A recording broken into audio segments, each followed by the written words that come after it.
আল্লাহ পাক বলছেন, মান ইয়াশফা শাফাআতান হাসানাতান ইয়াকুল লাহু নাসীবুম মিনহা। যেই ব্যক্তি কোনো ভালো কাজের সুপারিশ করবে সে সেই ভালো কাজের একটা অংশ পাবে।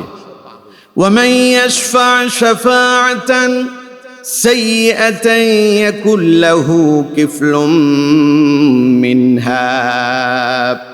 আর যে মন্দ কাজে সুপারিশ করবে সে সেখান থেকে একটা অংশ পাবে। ওয়া কানাল্লাহু আলা কুল্লি শাইইন মুকিতা। জেনে রাখো, আল্লাহ হচ্ছেন সর্বশক্তিমান। এই হচ্ছে আয়াতের সরল অনুবাদ। আমার বন্ধুগণ, প্রিয় ভাই সাহেব, পুরো আয়াতের এই সরল অনুবাদকে যদি আমরা একসাথে একত্রিত করি তাহলে এর অর্থ দাঁড়ালো এই, আল্লাহ তাআলা বলেছেন কেউ যদি ভালো কাজে সুপারিশ করে তাহলে সে ভালো কাজের একটা অংশ পাবে, আর কেউ যদি মন্দ কাজে সুপারিশ করে তাহলে সে মন্দ কাজের একটা অংশ পাবে। আর আল্লাহ হচ্ছেন সর্বশক্তিমান। এই হচ্ছে আয়াতের পরিপূর্ণ সরল অনুবাদ। প্রিয় বন্ধুগণ, তাহলে এই আয়াতের সরল অনুবাদ থেকে আমরা কি বুঝতে পারলাম? আল্লাহ তাআলা বান্দাদের মাঝে তিনি ঘোষণা দিয়েছেন, আলোচনা করেছেন, প্রত্যেক কাজ ভালো না, আবার প্রত্যেক কাজ মন্দও না। ভালো আছে, মন্দ আছে। সুপারিশ দুই ধরনের হয়, একটা ভালো কাজের সুপারিশ আর একটা মন্দ কাজের সুপারিশ। তো এখানে ভালো কাজ এবং মন্দ কাজের সুপারিশ সম্পর্কে আল্লাহ তাআলা শুধু আলোচনাই করেননি, বরং এই ভালো এবং মন্দ কাজে যারা সুপারিশ করবে তাদের পরিণাম, প্রতিফল, এর বিনিময় তারা কি পাবে সেই সম্পর্কেও আল্লাহ তাআলা এখানে আলোচনা উপস্থাপন করেছেন। আমার বন্ধুগণ, প্রিয় ভাই সাহেব, তার মানে কেউ যদি কোনো ব্যক্তির জন্য কোনো বৈধ কাজে যদি সুপারিশ করে, আল্লাহ তাআলা বলেছেন সে ওই বৈধ কাজে সুপারিশ করার কারণে সে তার একটা সওয়াব, একটা অংশ আল্লাহ তাআলা তাকে দান করবেন। সুবহানাল্লাহ।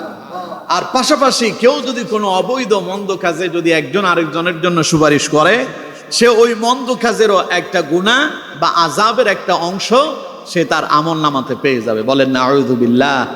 তার মানে ভালো কাজ করলে ভালো কাজের সওয়াব আছে, ভালো কাজের পথ দেখালে ভালো কাজের সওয়াব পাওয়া যাবে, আর মন্দ কাজ করলে মন্দ কাজের গুনাহ আছে, মন্দ কাজের পথ দেখালে তার মন্দ কাজের প্রতিফলও তারে ভোগ করা লাগবে।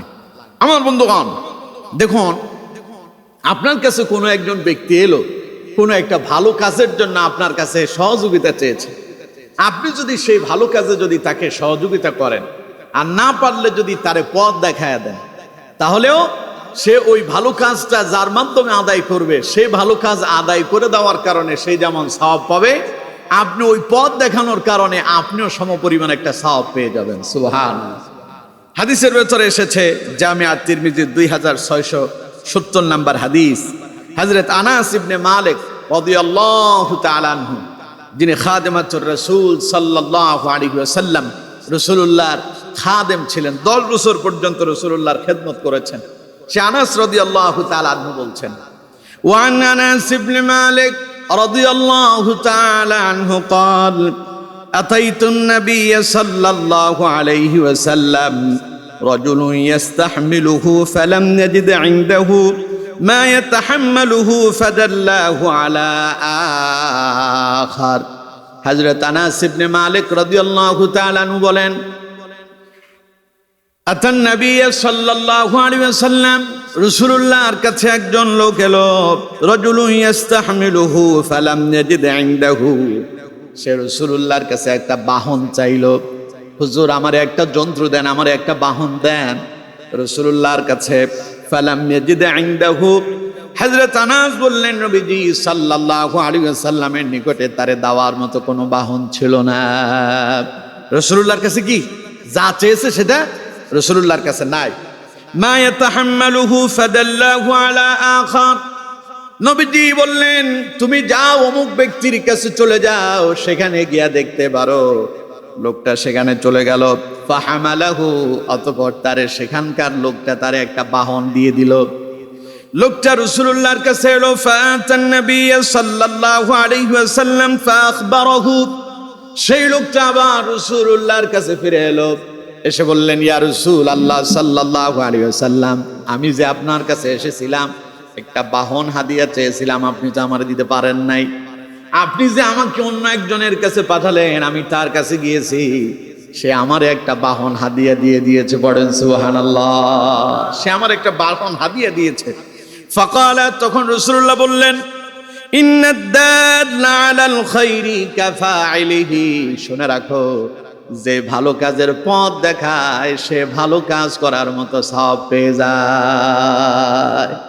আমি যে তোমার পথ দেখালাম, আমি তোমারে দিতে পারি নাই, তবে তোমার যে আমি ওই লোকটার কাছে পাঠালাম, সেই লোক যে তোমার এই হাদিয়া দিয়েছে, এখন ওই লোক তোমার হাদিয়া দিয়ে যে সওয়াব পেলো, সমপরিমাণ একটা সওয়াব আল্লাহ আমারও দান করেছেন। সুবহানাল্লাহ। তার মানে কি দাঁড়ালো? আপনার কাছে কোনো একজন লোক কোনো একটা উপকারের জন্য আসছে, আপনার সুপারিশে সেই কাজটা করতে পারবে। আপনি সুপারিশ করলে তার একটা ভালো চাকরি হয়ে যাবে, সে একটা বিপদ থেকে উদ্ধার হবে। একটা লোক আপনার কাছে আসছে, সে অসুস্থ, রোগাক্রান্ত, তার চিকিৎসার প্রয়োজন, কিন্তু তার কাছে অর্থ নাই। এখন আপনার কাছে সহযোগিতার জন্য আসছে, আপনি তার সহযোগিতা করতে পারলেন না, কিন্তু আপনি তারা যদি পথ দেখায় দেন, অমুক জায়গায় যাও, অমুক লোকের কাছে যাও, হয়তো তিনি তোমার জন্য একটা ব্যবস্থা করতে পারেন। আপনি জানেন এই লোকটার কাছে গেলে সে এই ভালো কাজটা করে দেবে তাকে। ওই লোকটার কাছে যাওয়ার পরে সে যদি সেই ভালো কাজটা তার জন্য আদায় করে দেয়, আপনি যে পথ দেখায় দিলেন, এই জন্য আপনি ওই লোকের ন্যায় পরিপূর্ণ সওয়াব পেয়ে যাবেন। সুবহানাল্লাহ। তার মানে ভালো কাজ করলে গুনাহ হয় না, সওয়াব হয়। ভালো কাজ করতে পারেন নাই, খালি পথ দেখায় দিবেন, তাতেও সওয়াব আছে। সুবহানাল্লাহ। কোন যেমন এই যে আজকে আপনারা আইলেন মসজিদে, কিসের জন্য? নামাজ আদায় করার জন্য। কিসের জন্য? নামাজ আদায় করার জন্য। এখন আপনি মসজিদে এলেন নামাজ আদায় করার জন্য, রাস্তায় আরেকজনকে দেখে বললেন যে, ভাই সময় নষ্ট করো না, জুমার দিন যত তাড়াতাড়ি যাবো তত বেশি সওয়াবের ভাগীদার হইতে পারবো, চলো আমরা মসজিদে চলে যাই। আপনি মসজিদে আসার সময় আরেকজনকে সঙ্গে নিয়ে এলেন, অথবা অন্য একজনকে নামাজের জন্য দাওয়াত দিলেন। সেই লোক যখন মসজিদে আসবে, আপনার এই দাওয়াতে সে সাড়া দেবে। আপনি দাওয়াত দিয়ে যে সওয়াব, সেই মসজিদে আসার পরে যে সওয়াব পাবে, আপনি যে দাওয়াত দিয়েছেন, সে এই যে ভালো কাজ করতেছে, এই জন্য ভালো কাজের সমপরিমাণ সওয়াব আপনিও পেয়ে যাবেন। সুবহানাল্লাহ। তবে যেই ভালো কাজটা করতেছে তার আমল নামা থেকে এক বিন্দু পরিমাণও নেকি কমে যাবে না। সুবহানাল্লাহ। লোকটারে আপনি নামাজের ব্যাপারে দাওয়াত দিলেন, আহ্বান করলেন, হেদায়েতের পথে ডাকলেন, তাকে ইসলামের দিকে আহ্বান করলেন, কোরআনের দিকে আহ্বান করলেন। সে যখন আপনার ডাকে সাড়া দিয়ে সে ভালো কাজ করবে, সে ভালো কাজ করলে তো সে সওয়াব পাবে, সে যতটুকু সওয়াব পাবে সমপরিমাণ সওয়াব আপনিও পেয়ে যাবেন। সুবহানাল্লাহ। দেখুন আমার বন্ধুগণ, এই ব্যাপারেও রাসূল করিম সাল্লাল্লাহু আলাইহি ওয়াসাল্লাম হাদিসের ভেতরে বলেছেন, এটাও জামিআ তিরমিজির ভেতরে এসেছে, 2674 নাম্বার হাদিস। এটা হযরত আবু হুরায়রা রাদিয়াল্লাহু তাআলা আনহু তিনি এই হাদিসটি বর্ণনা করছেন। وعن أبي هريرة رضي الله تعالى عنه قال قال رسول الله صلى الله عليه وسلم من دعا إلى هدى كان له من الأجر مثل أجور। রাসূলুল্লাহ বলেছেন, কেউ যদি কাউকে সৎ পথে যদি আহ্বান করে, হেদায়েতের পথে যদি ডাকে, কানা লাহু মিনাল আজরি মিসলু উজুর, সে যে তারে ডাকলো, ওই লোকটা যদি ভালো কাজ করে, সে ভালো কাজের সমপরিমাণ সওয়াব সেও পেয়ে যাবে। মুয়াজ্জিন সাহেব আপনাদেরকে আজান দেয়, নামাজের দিকে ডাকে, দৈনিক কয়বার? সবাই বলেন কয়বার? মুয়াজ্জিন ডাকতেছে, হাইয়া আলাস সালাম, আসো নামাজের দিকে আসো।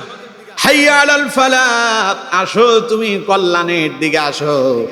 আপনি মুয়াজ্জিনের ডাকে সাড়া দিয়া মসজিদে এলেন, আপনি যে নামাজ পড়ে সওয়াব পেলেন, সমপরিমাণ সওয়াব আল্লাহ তাআলা ওই মুয়াজ্জিনের আমল নামায় দিয়ে দেয়। আচ্ছা, এখন যে আপনারা মসজিদে আসছেন, আসার আগে আজান হয়েছে না? তা আজান দেওয়ার পর আপনারা বুঝতে পেরেছেন এখন নামাজের সময় হয়ে গেছে, আমাদেরকে মসজিদে যেতে হবে। তার মানে একজন আহ্বানকারী আপনাদেরকে আহ্বান করছে, আপনারা তার ডাকে সাড়া দিয়েছেন, ওনার ডাকে সাড়া দিয়ে আপনারা এখানে আইসা যতক্ষণ পর্যন্ত আমল করবেন সমপরিমাণ সওয়াব উনিও পেয়ে যাবেন। সুবহানাল্লাহ। কথা আমার না রাসূলুল্লাহ? রাসূলুল্লাহ নবী করিম সাল্লাল্লাহু আলাইহি ওয়াসাল্লাম বলছেন, মান ইয়াত্তাবিউহু লা ইয়ানকুসু যালিকা মিন উজুরিহিম শাইআ। শুনে রাখো, যেই ব্যক্তি ডাকলো, ওর ডাকে সাড়া দিয়া যিনি আমল করলেন, আমলকারীর সওয়াব থেকে, আমলনামা থেকে বিন্দু পরিমাণ সওয়াব কেটে যাবে না, সেও পরিপূর্ণ সওয়াব পাবে, পাশাপাশি তার সমপরিমাণ সওয়াব যিনি আহ্বান করেছেন তিনিও পেয়ে যাবে। এজন্য আপনি একজনের ডাকেন দ্বীনের পথে, ইসলামের পথে, কোরআনের পথে ডাকেন, নামাজের দিকে ডাকেন, আল্লাহর দিকে। সে যদি আপনার ডাকে সাড়া দিয়ে সে যদি কোরআন পড়ে, সে যদি নামাজ পড়ে, সে যদি ইসলামের পক্ষে আসে, সে যদি দাইলাল্লাহর পক্ষে আসে, ইকামতে দ্বীনের পথে আসে, আপনি যে তারে ডাকলেন সেই পথে আইসা সে যেমন সওয়াবের কাজ করে সওয়াব পাবে, সমপরিমাণ সওয়াব আপনিও পেয়ে যাবেন। সুবহানাল্লাহ। তবে যদি এর ব্যতিক্রম করেন, মানে আপনি যদি এটা না কইরা ভুলটা করেন, ভালো কাজের দিকে ডাকলেন না, বন্ধুরে ডাকতেছে, বন্ধু চল আজকে আমরা অমুক জায়গায় গিয়ে সিগারেট টানবো, অমুক জায়গায় গিয়ে জুয়া খেলবো, মদের আসরে যাব, অমুক জায়গায় সিনেমা চলতেছে চলো আমরা গিয়ে সিনেমা দেখবো, অমুক জায়গায় খেলাধুলা হবে, সেখানে নর্তকী আয়না নাচানো হবে, চলো আমরা সেখানে যাব। এই জাতীয় মন্দ কাজ আছে না নাই? সবাই বলেন আছে না নাই? এখন আপনি যদি কাউকে যদি মন্দ পথে ডাকেন, খারাপ কাজের দিকে ডাকেন, গুনাহ হবে না? দেখুন রাসূলুল্লাহ বলেছেন, নবী করিম সাল্লাল্লাহু আলাইহি ওয়াসাল্লাম বলছেন, ওয়া মান দাআ ইলা দালালাতিন কানা আলাইহি মিনাল ইসমি মিসলু আসাম। রাসূলুল্লাহ বলেছেন, কেউ যদি কাউকে বিপদগামিতার পথে ডাকে, খারাপ পথে যদি আহ্বান করে, কানা আলাইহি মিনাল ইসমি মিসলু আসাম। রাসূলুল্লাহ বলেন, ওই ব্যক্তি খারাপ কাজের দিকে আহ্বান করলো, আর যারে আহ্বান করছে সে যদি সেই খারাপ কাজ করে, তাহলে তার আমলনামায় ওই লোকের নাই খারাপ কাজের গুনাহ আমলনামায় জমা হয়ে যাবে। নাউজুবিল্লাহ বলেন। রাসূল করিম সাল্লাল্লাহু আলাইহি ওয়াসাল্লাম বলছেন, মান ইয়াত্তাবিউহু লা ইয়ানকুসু যালিকা মিন আসামিহিম শাইআ। যে খারাপ কাজ করলো তার আমলনামা থেকে কমানো হবে না গুনাহ, বরং সে যতটুকুন খারাপ কাজ করবে ততটুকুন খারাপ কাজের একটা খারাপ গুনাহ আপনার আমলনামায় জমা হয়ে যাবে। নাউযুবিল্লাহ। তাহলে এবার আপনাদেরকে প্রশ্ন করি, আমরা কাউকে খারাপ কাজের দিকে ডাকবো না ভালো কাজের দিকে ডাকবো? সবাই বলেন কোন কাজের দিকে? ভালো কাজের দিকে। আপনি যদি খারাপ কাজের দিকে ডাকেন, সেই লোক আপনার ডাকে সাড়া দিয়ে খারাপ কাজ করলে আপনি নিজে করে যেমন গুনাহগার হবেন, সেই করলে তারও একটা গুনাহ আপনার আমলনামায় জমা হয়ে যাবে। নাউযুবিল্লাহ। আর ভালো কাজের দিকে ডাকবেন, আপনি সেই ভালো কাজ করার জন্য তারে যে আহ্বান করলেন, সে যত ভালো কাজ করবে আপনিও তার সমপরিমাণ সওয়াব পেতে থাকবেন। সুবহানাল্লাহ। আচ্ছা, ভালো কাজের সওয়াব কত জানেন? আপনি একটা নেকির কাজ করলেন, ভালো কাজ করলেন, সওয়াব কত জানেন? একটা ভালো কাজে 10 গুণ সওয়াব দেওয়া হয়। সুবহানাল্লাহ কইলেন না? ভালো কাজ একটা করছেন, 10টা সমপরিমাণ সওয়াব আল্লাহ আপনার আমলনামায় দান করবেন। সুবহানাল্লাহ। দেখুন আমার বন্ধুগণ, কোরআনুল কারীমের ভেতরে আল্লাহ রাব্বুল আলামিন সূরা আনআমের 160 নম্বর আয়াতে অত্যন্ত চমৎকার ভাবে এটা তুলে ধরেছেন। আল্লাহ পাক বলছেন, মান জাআ বিল হাসানাতি ফালাহু আশরু আমসালিহা ওয়া মান জাআ বিস সাইয়্যাতি ফালা ইউজজা ইল্লা মিসলাহা ওয়া হুম লা ইউযলামুন। কথা কার? কথা বলে না, কথাটা কার? কোরআনের প্রত্যেকটা কথা কার? তা আল্লাহর বলতে অসুবিধা আছে? আওয়াজ দিয়ে বলেন, কথাগুলো কার? আল্লাহ বলছেন, মান জাআ বিল হাসানা, কেউ যদি একটা নেকের কাজ করে, একটা ভালো কাজ করে, ফালাহু আশরু আমসালিহা, আল্লাহ রাব্বুল আলামিন ওই একটা নেকের কাজ করার কারণে তিনি তার বান্দার আমলনামাতে 10 গুণ সওয়াব লিপিবদ্ধ করে দেন। নেক কাজ করছেন একটা, সওয়াব পাবেন 10টা। কমলো না বাড়লো? কথা বলে না, কমলো না বাড়লো? তাহলে নেক কাজ করার দরকার আছে না নাই? কম না বেশি? যত বেশি করবেন তত বেশি সওয়াব পাবেন। একটা করবেন 10টার সওয়াব, 2টা করবেন 20টার সওয়াব, এভাবে যত করবেন তত 10 গুণ করে সওয়াব আপনার আমলনামায় বৃদ্ধি পেতে থাকবে। সুবহানাল্লাহ। এরপরে আল্লাহ রাব্বুল আলামিন বলছেন, ওয়া মান জাআ বিস সাইয়্যাতি ফালা ইউজজা ইল্লা মিসলাহা। তবে শোনো, মন্দ কাজ আল্লাহ কি পছন্দ করে? খারাপ কাজ আল্লাহ পছন্দ করে? ওয়ামান জাআ বিসাইয়্যাহ, কেউ যদি মন্দ কাজ করে, কেউ যদি খারাপ কাজ করে, আল্লাহ রাব্বুল আলামিন বলছেন ফালা ইউজজা ইল্লা মিসলাহা, ওই খারাপ কাজের বিনিময় 10টা খারাপ গুনাহ লিখে দেয় না, বরং একটা খারাপের জন্য একটা খারাপই গুনাহ সেই পেয়ে থাকে, এর বেশি তারে দেয় না। সুবহানাল্লাহ। যাতে করে আমার বান্দার আমল নামে অধিক গুনাহ হয়ে না যায়, একটা গুনাহ করছে একটাই দিয়েছে, কারণ ওয়াহুম লা ইউজলামুন, আমি আল্লাহ বান্দার প্রতি অত্যাচার করি না, জুলুম করি না। সুবহানাল্লাহ। আল্লাহ কি অত্যাচারী? তো আল্লাহ কি জুলুমকারী? আল্লাহ বান্দার উপরে সব সময় অনুগ্রহকারী। সুবহানাল্লাহ। আল্লাহ তাআলা বলেছেন ওয়া কানা আল্লাহু গফুরার রাহিমা, আল্লাহ হচ্ছেন ক্ষমাশীল, পরম দয়ালু। সুবহানাল্লাহ। এজন্য আমার বন্ধুগণ, এখন আপনি একটা লোকের ভালো কাজের দিকে ডাকলেন, একটা ভালো কাজে আপনি যদি করেন 10 গুণ সওয়াব পাবেন, সে যদি করে সেও 10 গুণ সওয়াব পাবে। সে যখন 10 গুণ সওয়াব পাবে, আপনি তারে ডাকছেন, সেই ভালো কাজে করে যেমন 10 গুণ সওয়াব পেল, আপনার আহ্বানে সাড়া দিয়েছে, এই জন্য আপনিও সমপরিমাণ 10 গুণ সওয়াব পেয়ে যাবেন। সুবহানাল্লাহ। এই জন্য আমরা সব সময় একে অপরকে খারাপ কাজের দিকে ডাকবো না, বরং একে অপরকে সব সময় ভালো কাজের প্রতি আহ্বান করবে, ভালো পথে ডাকবো, সৎ পথে ডাকবো। আমরা একজন আরেকজনকে ইসলামের দিকে ডাকবো, কোরআনের দিকে ডাকবো, নামাজের দিকে আহ্বান করব। আমরা একজন আরেকজনকে আল্লাহর দিকে আহ্বান করবো। পারবো তো ইনশাআল্লাহ? সবাই বলেন পারবো তো ইনশাআল্লাহ? দেখুন আমার বন্ধুগণ, আল্লাহ রাব্বুল আলামিন অত্যন্ত চমৎকার ভাবে সূরা মাইদার ভেতরে সেই কথাও তুলে ধরেছেন। আল্লাহ পাক বলছেন তাআওয়ানু আলাল বিররি ওয়াত তাকওয়া ওয়ালা তাআওয়ানু আলাল ইসমি ওয়াল উদওয়ান। আল্লাহ পাক বলছেন দুনিয়ার মানুষেরা, তোমরা একজন আরেকজনকে ভালো কাজের দিকে আহ্বান করো, নেক কাজে একজন আরেকজনের সঙ্গী হয়ে যাও, ভালো কাজে একজন আরেকজনকে সাহায্য করো, সহযোগিতা করো। একটা লোক ভালো কাজ করতেছে, তুমিও তার সঙ্গে লেগে যাও, তাকে সেই ভালো কাজে সহযোগিতা করতে থাকো। সুবহানাল্লাহ।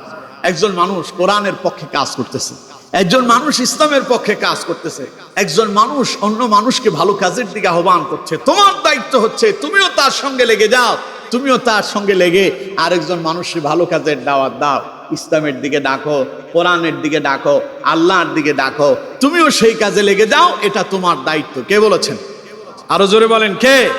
তবে খবরদার, ওয়ালা তাআওয়ানু আলাল ইসমি ওয়াল উদওয়ান, কোথাও যদি মন্দ কাজ চলে, কেউ যদি মন্দ কাজ করে, মন্দ কাজে অংশীদার হয়েও না, মন্দ কাজে একজন আরেকজনকে সহযোগিতা করো না, তার মন্দটা তার সঙ্গে থাকুক, খবরদার তার সঙ্গে মিশে যেও না, তাহলে তুমি বিপদগ্রস্ত হবে, তুমি ক্ষতিগ্রস্ত হবে, তোমার জীবনটা বরবাদ হয়ে যাবে। আমার বন্ধুগণ, তাইলে কোন তো আল্লাহ কি ভালোটা করার জন্য বলছে না খারাপটা করার জন্য? আল্লাহ কি আমাদের মঙ্গল চায় না অমঙ্গল চায়? কথা বলেন, আল্লাহ আমাদের মঙ্গল চায় না অমঙ্গল চায়? আচ্ছা, আমি যে এখানে বসে কথাগুলো আপনাদেরকে শোনাচ্ছি, এটা কি আপনাদের জন্য মঙ্গলের না অমঙ্গলের? কিন্তু দেখবেন, আমরা যখন একজন আরেকজনকে মঙ্গলের দিকে ডাকবো, ভালো কাজের দিকে ডাকবো, আমরা দেখি ভালো কাজে একজন আরেকজনকে বেশি বাধা দেয়। আছে না নাই? খারাপ কাজে কোনো বাধা নাই, মন্দ কাজে কোনো বাধা নাই। একটা লোক রাস্তায় হেঁটে হেঁটে সিগারেট খাচ্ছে, অথবা ইয়াবা সেবন করতেছে, গাঁজা টানতেছে, আপনি দুঃসাহস দেখাইতে পারবেন না তারে বাধা দেওয়ার। কিন্তু দেখেন, একজন লোক রাস্তা দিয়ে যাওয়ার সময় আরেকজন লোকের ইসলামের পক্ষে ডাকে, কোরআনের পথে ডাকে, ন্যায়ের পথে ডাকে, ইনসাফের পথে ডাকে, আল্লাহর দিকে আহ্বান করে, তখন আপনি সেখানে গিয়ে এই বেটা কি করতেছিস সেখানে? আগে নিজে ঠিক হয়ে যায়, বলে না এরকম কথা? ওর সারা শরীরে ছাতা, কিন্তু ও আরেকজনের ছাতা নিয়ে সে পড়ছে বহু দুশ্চিন্তায়। আছে না এরকম? এরকম করা যাবে না, এরকম করা যাবে না। নিজের সরগায় তেল দেন, অন্যের সরগায় তেল দিতে যাবেন না, আগে নিজে ঠিক হয়ে যান। নিজের সারা শরীরে ছাতা লেগে আছে, সারা শরীর থেকে দুর্গন্ধ বেরোচ্ছে, উনি আরেকজনের শরীরের কাছে যাইতে দুর্গন্ধ খুঁজে বেড়ায়। খবরদার, ইসলাম এটা অ্যাকসেপ্ট করে না, ইসলাম এটা পছন্দ করে না। ইসলাম বলে আপনি যাবেন ভালো কাজে, কেউ যদি ভালো কাজ করে তাকে সেই ভালো কাজে সহযোগিতা করবেন, ভালো কাজে বাধা হবেন। প্রয়োজনে ভালো কাজ আপনার পছন্দ না হয়, চুপ থাকেন। খবরদার ভালো কাজে বাধা দিতে যাবেন না। এই ভালো কাজে বাধা যারা দিয়েছে, অতীত ইতিহাস তাদের মোটেও ভালো নয়। যতজন ভালো কাজে বাধা দিয়েছে ততজন ক্ষতিগ্রস্ত হয়েছে, কেউ সফল হইতে পারে নাই। এই জন্য ভালো কাজে বাধা দিলে আপনিও সফল হইতে পারবেন। কথা বলেন না কেন? সফল হইতে পারবেন। মনে করেন এখন আমি কোরআন হাদিসের কথা বলতেছি, একজন আমারে বাধা দিল, হুজুর আপনি এই লাইনে কথা বলবেন না, অন্য লাইনে যান। আচ্ছা, এই কথাটা বইলা সে কি সফল হইতে পারবে? ক্ষতিগ্রস্ত হয়ে গেল, কারণ সেই ভালো কাজে বাধা দিল। এর জন্য আমার বন্ধুগণ, আমরা ভালো কাজে একে অপরের সহযোগী হব, মন্দ কাজে আমরা কেউ কারো সহযোগী হব। আল্লাহ তাআলা বলেছেন ভালো কাজে শুধু একে অপরের সহযোগী নন, বরং ভালো কাজ করার জন্য তোমরা একটা দল গঠন করো, একটা সংগঠন তৈরি করো। আল্লাহ তাআলা বলেন দুনিয়াতে ভালো কাজ করার জন্য একটা জাতি, একটা সংগঠন তৈরি হওয়া দরকার। কথা আমার না আল্লাহ? দেখুন কোরআন থেকে শুনুন, আল্লাহ রাব্বুল আলামিন বলছেন ওয়াল তাকুম মিনকুম উম্মাতুন ইয়াদউনা ইলাল খায়রি ওয়া ইয়ামুরুনা বিল মা'রুফি ওয়া ইয়ানহাউনা আনিল মুনকার ওয়া উলাইকা হুমুল মুফলিহুন। কথাটা কার? সূরা আলে ইমরান 104 নম্বর আয়াত। সূরা আলে ইমরান 104 নম্বর আয়াতে আল্লাহ তাআলা ঘোষণা দিচ্ছেন ওয়াল তাকুম মিনকুম উম্মাতুন ইয়াদউনা ইলাল খায়র। তোমাদের মাঝে একটা জাতি, একটা গোষ্ঠী, একটা সংগঠন থাকা উচিত। কে বলছেন? সবাই বলেন কে? কোরআন খুলবেন, বাড়িতে আপনার যেটা আছে, আমারটাতে হয়তো আপনার সন্দেহ হইতে পারে, কিন্তু আপনার ঘরে যেটা আছে ওইটাতে তো আপনার সন্দেহ নাই। কথা কয় না কেন? আপনারটাতে সন্দেহ আছে। আপনার বাড়িতে গিয়ে আপনার কোরআনটা খুলে দেখবেন, যেটা আপনি পড়তে ভালোবাসেন, যে লাইব্রেরিটা আপনার পছন্দ হয় ওইটা নিয়ে আসবেন, আয়েশা পড়বেন। আল্লাহ কি বলছেন? সূরা আলে ইমরান 104 নম্বর আয়াত, ওয়াল তাকুম মিনকুম উম্মাতুন ইয়াদউনা ইলাল খায়র। আল্লাহ তাআলা বলেছেন তোমাদের মাঝে একটা দল থাকা উচিত, একটা গোষ্ঠী থাকা উচিত, একটা সংগঠন থাকা উচিত, যারা মানুষদেরকে ভালো কাজের দিকে ডাকবে। কোন কাজের দিকে? আল্লাহ তাআলা বলছেন ইয়াদউনা ইলাল খায়র, এমন একটা দল থাকা উচিত যারা মানুষদেরকে ভালো কাজের দিকে আহ্বান করবে। তার মানে ভালো কাজ শুধু আপনি একা নয়, ভালো কাজ করার জন্য সংঘবদ্ধ হতে হবে, একজন আরেকজনের সহযোগী হতে হবে। ভালো কাজে আমরা সকলে মিলেমিশে সেই ভালো কাজ করতে হবে। কথাগুলো কার? সেই ভালো কাজগুলো কি? আল্লাহ তাআলা তার পরের অংশে বলছেন। আল্লাহ রাব্বুল আলামিন বলছেন ওয়া ইয়ামুরুনা বিল মা'রুফি ওয়া ইয়ানহাউনা আনিল মুনকার। সেই ভালো কাজ হলো এই, তোমরা একজন আরেকজনের মাঝে যাবা, দলবদ্ধভাবে, সংঘবদ্ধভাবে, সাংগঠনিকভাবে তোমরা মানুষদেরকে সৎ কাজের আদেশ দেবা।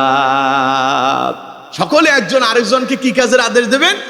সৎ কাজ, ভালো কাজ। ওয়া ইয়ামুরুনা বিল মা'রুফ, সৎ কাজের আদেশ দিবে সংঘবদ্ধভাবে।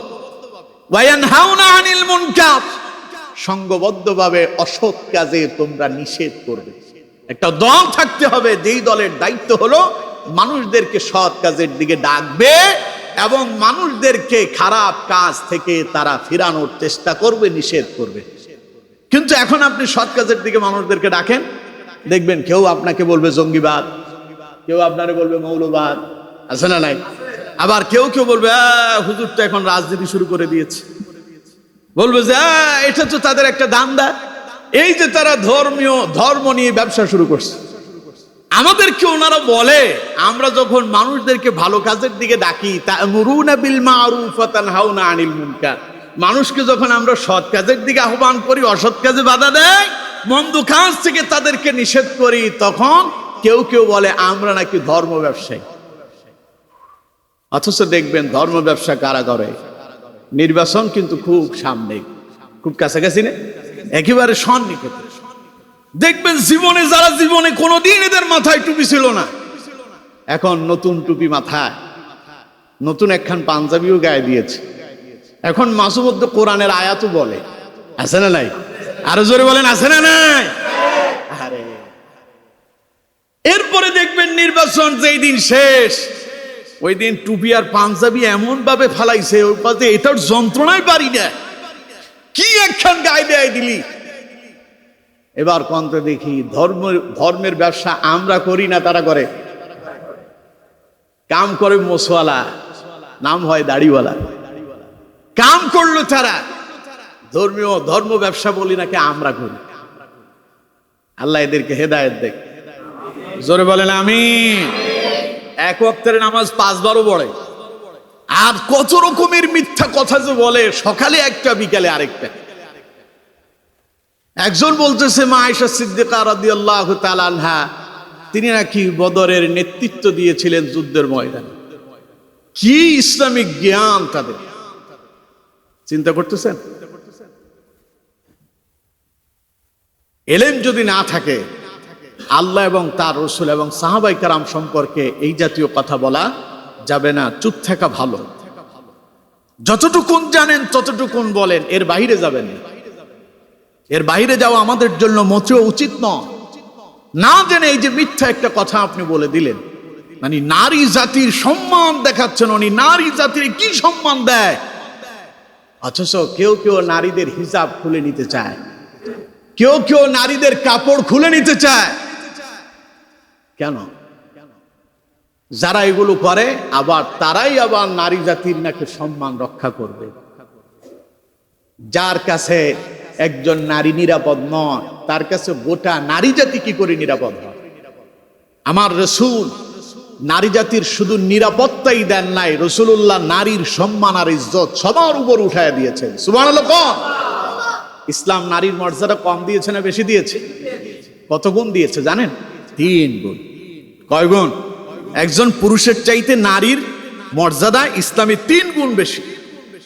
কিয়ামত পর্যন্ত যদি আপনারা সংগ্রাম করেন, মিটিং আর মিছিল করেন, নারীর মর্যাদা আপনারা বাড়াতে পারবেন না যদি ইসলামের কাছে না আসেন। ঠিক কি না?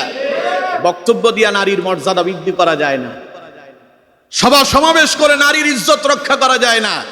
নারীর ইজ্জত আর সম্মান রক্ষা করার জন্য কোরআন এবং সুন্নাহর বিকল্প নাই। রাসূল করিম সাল্লাল্লাহু আলাইহি ওয়াসাল্লাম মক্কায় এলেন, তখন নারী জাতির কোনো সম্মান আর ইজ্জত ছিল না। নারীদেরকে ভোগের বস্তু মনে করা হতো। তৎকালীন সমাজের লোকেরা নারীদেরকে কন্যা সন্তান হলে জীবন্ত মাটিতে পুঁতে ফেলত। সেখান থেকে সেই নারী জাতিকে ইসলাম অধিকার দিয়েছে, মায়ের আসনের মর্যাদা দিয়া নারী জাতির সম্মান 3 গুণ বাড়ায় দিয়েছে। সুবহানাল্লাহ। এক ব্যক্তি এলেন রাসূলুল্লাহর কাছে। জাআ রাজুলুন ইলান নবী সাল্লাল্লাহু আলাইহি ওয়াসাল্লাম, রাসূলুল্লাহর কাছে একজন ব্যক্তি এলো, প্রশ্ন করলো, মান আহাক্কু বিহুসনি সাহাবাতি, ইয়া রাসূলুল্লাহ, আমার কাছ থেকে সবচাইতে উত্তম ব্যবহার পাওয়ার অধিকার কে রাখে? নবীজি বললেন, কালা উম্মুকা, তোমার মা। সাহাবী আবার প্রশ্ন করলেন, কালা সুম্মা মান ইয়া রাসূলুল্লাহ, এরপরে কে? নবীজি আবার বললেন, কালা উম্মুকা, এরপরেও তোমার মা। সাহাবী আবার প্রশ্ন করলেন, কালা সুম্মা মান ইয়া রাসূলুল্লাহ, এরপরে কে? নবীজি বললেন, কালা আবুকা। 3 বার মায়ের কথা বললেন, অতঃপর রাসূলুল্লাহ বাবার কথা বললেন। সাহাবী প্রশ্ন করলেন, হুজুর আমার কাছ থেকে সবচাইতে উত্তম ব্যবহার পাওয়ার অধিকার কে রাখে? নবীজি বললেন, কালা উম্মুকা, তোমার মা। রাসূলুল্লাহকে আবার প্রশ্ন করলেন, হুজুর এরপরে কে? নবীজি বললেন, কালা উম্মুকা, এরপরেও তোমার মা। কালা সুম্মা মান, হুজুর এরপরে কে? নবীজি বললেন, কালা উম্মুকা, এরপরেও তোমার মা। কয়বার? সবাই বলেন কয়বার? এরপরে বললেন, কালা আবুকা। সাহাবী প্রশ্ন করলেন, হুজুর এরপরে কে? নবীজি বললেন, তোমার বাবা। তাহলে নারীর মর্যাদা ইসলাম কমায় দিছে না বাড়ায় দিছে? তা আপনি কিয়ামত পর্যন্ত স্লোগান দিয়ে নারীর মর্যাদা রক্ষা করতে পারবেন? পেরেছে আজ পর্যন্ত? যদি আপনারা যদি নারীর ব্যাপারে যদি এতই সহনশীল হন, তাহলে প্রতিদিন কেন নারী জাতি আজ নির্যাতিত নিপীড়িত হচ্ছে? নারীরা কেন দর্শনের শিকার হচ্ছে, ইফটিজিং এর শিকার হচ্ছে? বন্ধ করতে পারেন নাই কেন? আপনাদের তো বহু আইন আছে, পারেন নাই কেন? পারবেন না, কারণ ইসলাম ছাড়া এটা বন্ধ করা যাবে। আরো জোরে বলেন, বন্ধ করা যাবে। এটা মিছিল আর মিটিং দিয়া হয় না। মিছিল আর মিটিং যেগুলো আপনারা করেন, এগুলো হলো লোক দেখানো। আল্লাহ আপনাদেরকে হেদায়েত দিক। আরো জোরে বলেন আমিন। ইসলাম নারীর মর্যাদা 3 গুণ বাড়ায় দিয়েছে। সেই নারীর হিজাব টানবেন, সেই নারীরে গালি দিবেন, সেই নারীর কাপড় খোলার চেষ্টা করবেন, নারীদেরকে বেইজ্জতি করবেন, আর নারীর সম্মানের কথা বলে স্লোগান দিবেন। এই সমস্ত মিথ্যাচার, এই সমস্ত মুনাফিকি থেকে আমাদেরকে ফিরে আসতে হবে, ঠিক কিনা? আল্লাহ আমাদেরকে সঠিক বুঝ দান করুন, বলুন আমিন। তাইলে এবার বলেন তো, ইসলাম নারীর মর্যাদা কম দিয়েছে না বাড়ায় দিয়েছে? কম দিয়েছে না বেশি? কয় গুণ? আরো জোরে বলেন, কয় গুণ? আপনার মায়ের মর্যাদা 3 গুণ বাড়ায় দেওয়া হয়েছে। সুবহানাল্লাহ। কারণ মা আপনার জন্য 3 স্তরে কষ্ট করেছে। আপনাকে পেটে ধারণ করে এক কষ্ট করছে, আপনাকে ভূমিষ্ঠ করে আরেকটা কষ্ট করেছে, এবং 2 বছর পর্যন্ত মা আপনাকে দুধ পান করানোর কারণে শেষ বয়সে মায়ের বয়স যখন 35 বছর পার হলো, প্রত্যেক নারী, আপনার ঘরে যাদের স্ত্রী আছে তারা জানবেন, ঘরে যাদের মা আছে তারা জানবেন, দেখবেন সব নারীদের একটা রোগ আছে, হাড় ক্ষয়। কোমরের হাড় ক্ষয় হয়ে গেছে, সোজা হতে পারে না, চলতে পারে না, দুর্বল হয়ে গিয়েছে। আছে না এরকম? কেন হয়েছে? ওই যে আপনি যে মায়ের স্তন পান করছিলেন, আপনি যে দুনিয়ায় এসেছিলেন, মায়ের গর্ভ থেকে যখন দুনিয়ায় আপনি আগমন করেন, তখন মা গলা কাটা মুরগির মতো রক্তাক্ত হয়ে গিয়েছিল। গলা কাটা মুরগির মতো মা ছটফট করতে করতে বেহুশ হয়ে গিয়েছিল। আপনাকে জন্ম দিতে গিয়ে মা কি পরিমাণ কষ্ট করেছে আপনি বুঝতে পারবেন না যদি আপনি মা না হন। কারণ মায়ের কষ্ট মাই বুঝতে পারে। এজন্য মায়ের মর্যাদা আল্লাহ রব্বুল আলামিন 3 গুণ বাড়ায় দিয়েছেন। পেটে ধারণ করে 10 মাস পর্যন্ত মা আপনারে পেটে নিয়ে খাওয়া দাওয়া করছে, ঘুমালো, কত কষ্ট হয়েছে, সারা রাত ঘুমাতে পারে নাই, আরামে একটু খেতে পারে নাই, কোথাও যেতে পারে নাই। আপনারে ভূমিষ্ঠ করতে গিয়ে মারাত্মক বেদনা, যন্ত্রণা, রক্তাক্ত মা প্রবাহিত হয়েছে, রক্ত প্রবাহিত হয়েছে। আপনাকে দুনিয়া আনার পরে মায়ের এই কষ্টর মধ্য দিয়া মা আপনাকে 2 বছর পর্যন্ত দুধ পান করালো। এই জন্য আল্লাহ রব্বুল আলামিন মায়ের মর্যাদা 3 গুণ বাড়ায় দিয়েছে। আল্লাহ রব্বুল আলামিন যে মায়ের মর্যাদা এত বাড়ায় দিল, আর সেই নারী জাতিকে আমরা অপমান আর অপদস্থ করতে ব্যস্ত হয়ে পড়েছি। আল্লাহ এই জাতির হেদায়েত দেখ, পড়েন আমিন। আল্লাহ এই জাতিকে সঠিক বুঝদান করুন, পড়ুন আমিন। আমার বন্ধুগণ, সুতরাং আল্লাহ রাব্বুল আলামিন বলছেন, ওয়াল তাকুম মিনকুম উম্মাতুন ইয়াদউনা ইলাল খায়রি ওয়া ইয়া'মুরুনা বিল মা'রুফ ওয়া ইয়ানহাউনা আনিল মুনকার ওয়া উলাইকা হুমুল মুফলিহুন। আল্লাহ পাক বলেন, তোমাদের মাঝে একটা দল থাকা উচিত, একটা গোষ্ঠী থাকা উচিত, একটা সংগঠন থাকা উচিত। ইয়াদউনা ইলাল খায়র, যারা মানুষদেরকে ভালো কাজের দিকে ডাকবে। ওয়া ইয়া'মুরুনা বিল মা'রুফ, সেই ভালো কাজ হলো সৎ কাজের আদেশ দিবে। ওয়া ইয়ানহাউনা আনিল মুনকার, আর মন্দ কাজে একে অপরকে বাধা দিবে। যেখানেই অন্যায় দেখবে সেখানেই তারা নিষেধ করবে। ওয়া উলাইকা হুমুল মুফলিহুন, আর যারা এই কাজ করতে পারবে, এই দলে যারা শামিল হবে, এই দলে যারা থাকবে, এই সংগঠনের যারা কর্মী হবে, আল্লাহ পাক বলেন তারাই সফল হয়ে যাবে। সুবহানাল্লাহ। কথাগুলো আমার না আল্লাহর। এজন্য আমরা ভালো কাজ যারা করে তাদের সাথে থাকবো, মন্দ কাজ যারা করে তাদের সঙ্গে আমাদের কোনো সম্পর্ক। সবাই বলেন সম্পর্ক।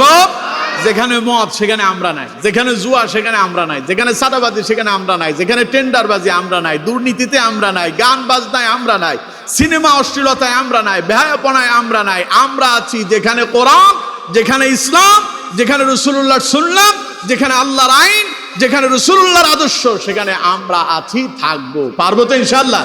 আল্লাহ আমাদেরকে কবুল করুন, বলুন আমিন। এখন তো ইনশাআল্লাহ বলবেন, কিন্তু মসজিদ থেকে বের হওয়ার পরে সব কথা ভুলে যাবেন। কারণ আমরা জাতে মাতাল তালে ঠিক। বললাম নাকি?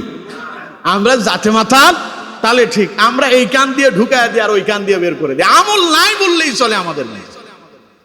অথচ আমার বন্ধুগণ, আল্লাহ রাব্বুল আলামিন বলছেন, মান ইয়াশফা' শাফাআতান হাসানাতান ইয়াকুল লাহু নাসীবুম মিনহা ومن يشفع شفاعة سيئة يكن له কিফলুম মিনহা।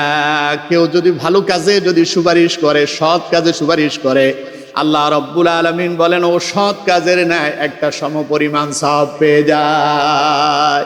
আর কেউ যদি মন্দ কাজে সুপারিশ করে তাহলে সে মন্দ কাজের ন্যায় একটা গুনাহ তার অংশীদারে হয়ে যায়। বলেন নাউযুবিল্লাহ। এখন আমি আরেকটা বিষয় আপনাদেরকে বুঝায় দিতে চাই, তা হলো আমরা সব সময় সত্যবাদীদের সঙ্গে থাকব, সত্যবাদীদের কাতারে শামিল হব। সত্য আছে যেখানে আমরা আছি, কারণ আল্লাহ তাআলা বলেছেন জা আল হাক্কু ওয়া যাহাকাল বাতিল ইন্নাল বাতিলা কানা যাহুকা।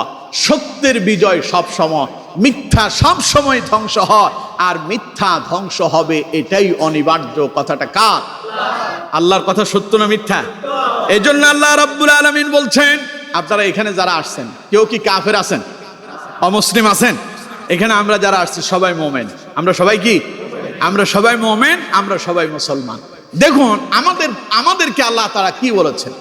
আল্লাহ রাব্বুল আলামিন বলছেন ইয়া আইয়ুহাল্লাযীনা আমানুত্তাকুল্লাহা ওয়া কুনু মা'আস সাদিকিন।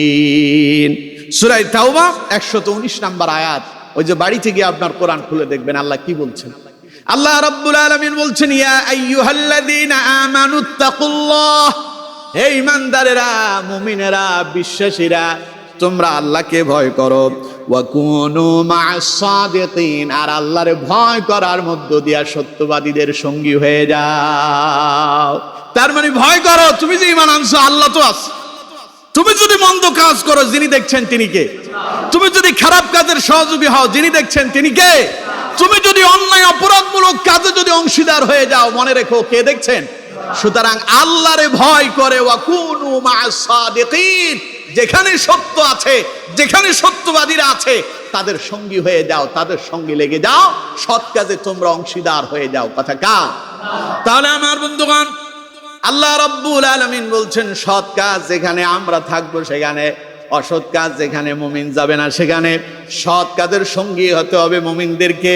আমরা শুধু সৎ কাজের সঙ্গী হব না, আমরা নিজেরাও সৎ কাজ করব, আর পাশাপাশি যেখানে সৎ কাজ হবে অন্যদেরকেও সৎ কাজের জন্য আমরা উৎসাহিত করব। পারবো তো? সবাই বলেন পারবো তো? সামনে আসতেছে আপনাদের নির্বাচন, খুব কাছে কাছে, খুব কাছে কাছে। এই জুমার পরে আর জুমাতে এই বিষয় নিয়ে কথা বলার কোনো সুযোগ নাই। এখন আপনারা করবেন। অনেকে আমাদেরকে জিজ্ঞাসা করে হুজুর ভোট দিব কারে? প্রশ্ন এটা আপনাদের আছে না? আমরা কারে ভোট দেব? ভোট তো আমিও একটা দেব, যদি আল্লাহ তৌফিক দেয়, ইনশাআল্লাহ, যদি আল্লাহ কবুল করেন। আমার বন্ধুগণ, ভোট আমাদের প্রত্যেককেই দেব। আমরা যেই যাকে ভালো লাগে পছন্দনীয় মানুষকে দেব। আমরা অনেকেই স্লোগান দেয় আমার ভোট আমি দেব, যারে খুশি তারে দেব। এরকম কথা বলি না? কথা বলেন না কেন? বলি না? এটা ভাউতাবাজি কথা, এটা মন্দ কথা, এটা সঠিক কথা নয়। আল্লাহ বলছেন তোমার কাছে যেটা আছে এটা যদি তুমি কাউকে দিয়ে যদি নেতা বানায় দাও তাহলে তোমার এই ভোটটা মনে রাখতে হবে তোমার কাছে আমানত। এই আমানতটাকে যথাযথ জায়গায় তোমার প্রয়োগ করতে হবে। কথা বুঝতে পারছেন?